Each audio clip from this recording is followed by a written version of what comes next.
Et là, je me tourne à l'extrême gauche. On est d'accord, pas du tout politiquement parlant, hein, je parle simplement de disposition géographique.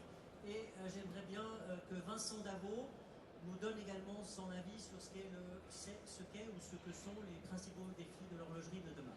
Alors je vous rejoins vraiment tous les trois dans votre avis. Je dirais moi, il va falloir le défi, c'est de trouver un équilibre dans la pluralité, à la fois historique, industrielle et artisanale. Oui, effectivement, les nouvelles technologies, comme vous le dites, vont certainement avoir un impact considérable, semi-considérable, on n'a pas de visibilité immédiate. Il va s'en vendre, c'est indéniable. Qui elles vont toucher?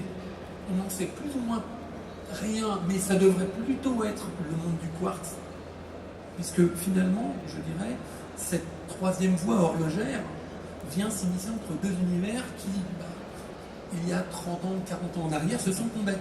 Et on se retrouve confronté aujourd'hui à une troisième voie possible, qui risque d'ouvrir des nouveaux marchés, qui risque peut-être d'inciter les gens à porter des montres dans un futur proche, les gens qui n'en portaient pas, qui pourraient être amenés dans 5, 10 ans à porter des montres traditionnelles, puisque finalement, les gens qui il y a 40 ans portaient des montres à quartz portent aujourd'hui des montres plutôt mécaniques, donc j'ai plutôt bon espoir. Alors, Monsieur Dufour, si je peux me permettre, vous pensez que quelqu'un, un geek qui a jamais porté de montre et qui se met à porter une Apple Watch aux États-Unis, un jour pourra porter une Simplicity de Philippe Dufour?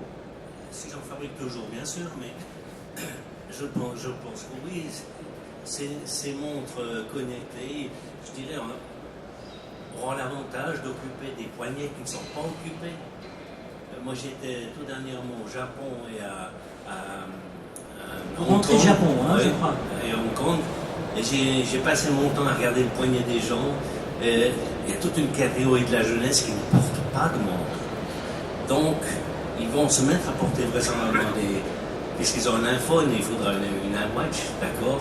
Et ces gens-là, socialement, ils vont évoluer, et puis à un certain moment, en 29-30 ans, quand ils seront cadres d'une banque comme ça, ils se diront, j'en ai un peu marre de porter ces télévisions au bras, et ils vont partir sur des produits, de vrais produits, je dirais. Voilà moi comment je vois ça de façon positive. Là, je me tourne vers M. Pache et faire un petit rappel historique de l'AFH qui, à un temps, avait une mission corporatiste, également de communication, et qui avait, à une époque où le chronographe se portait mal, fait une campagne mondiale pour lancer le redépart du chronographe, et qui avait d'ailleurs eu un très grand succès. Pour quelle raison, aujourd'hui, on n'imagine pas que l'AFH puisse lancer une immense campagne mondiale en disant mettons 2 montres au poignet, ou simplement mettons une montre pour ceux qui n'en ont pas essayé, qui n'ont pas essayé de le faire?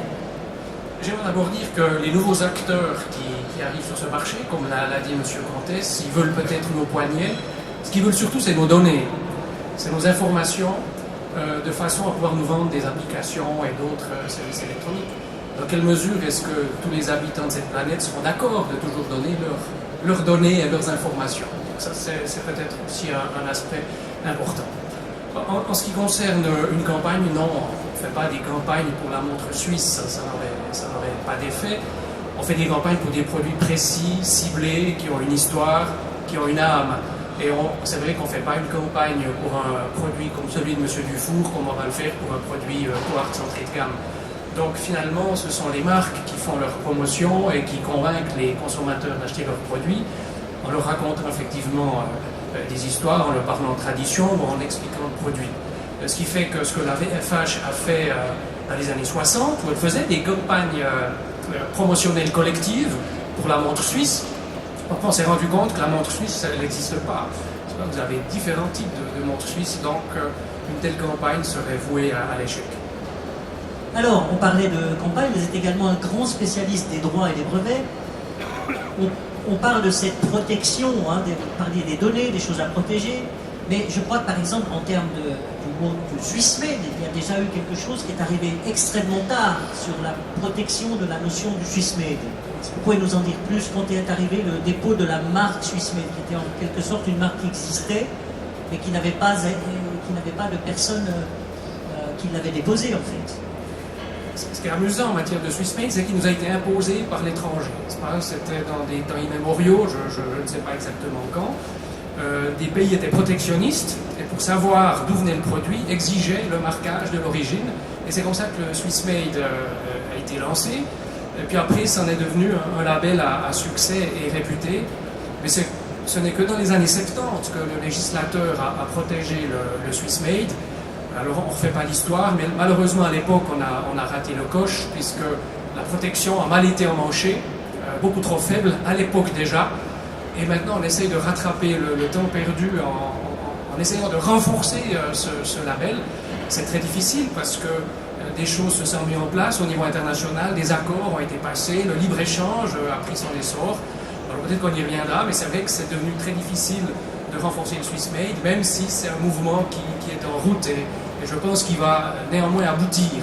Mais c'est intéressant de voir que des fausses décisions qui ont été prises dans les années 70, au niveau de la protection du Swiss Made, on le paye encore aujourd'hui avec une législation qui est totalement à côté de la plaque.